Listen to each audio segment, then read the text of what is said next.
Alors, pour les flyers, donc tu me dis que tu as fait des flyers, notamment avec Photoshop, des brochures, des affiches. Alors, les flyers, c'est pas une mauvaise idée de le faire dans Photoshop, parce qu'il y a des effets spéciaux sur le texte. On sait faire plus d'effets spéciaux dans Photoshop que dans InDesign. Ceci dit, voilà, les manques de InDesign au niveau des effets spéciaux sur le texte, on peut faire le texte dans Photoshop et importer le texte dans InDesign. Un titre. Voilà, donc c'est pas un problème que InDesign ne soit pas tout à fait complet au niveau des effets spéciaux. Chaque logiciel garde sa spécificité.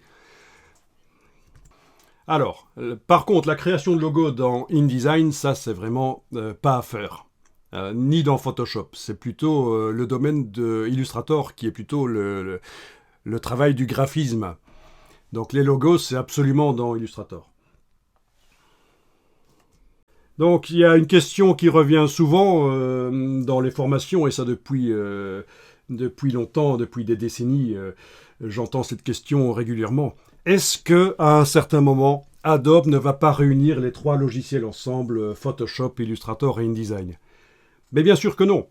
Parce que d'un point de vue informatique, ce serait trop lourd. D'un point de vue complexité des logiciels, ce serait trop complexe.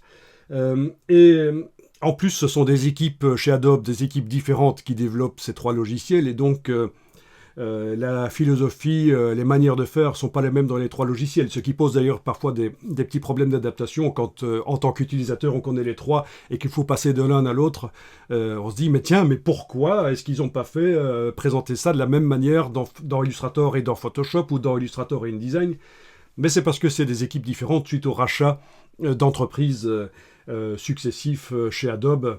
Et les équipes se sont constituées, voilà. Donc non, et on ne va pas vers un super logiciel qui va réunir les trois ensemble, surtout pas. Mais par contre, quand on parle de Creative Suite, ben, c'est un peu ça, quoi. Hein. On a tous les logiciels à notre disposition, ils sont optimisés pour l'échange d'informations. Donc c'est un peu ça quand même. Là, on peut dire que la Creative Suite, c'est le gros logiciel dont certains rêvent.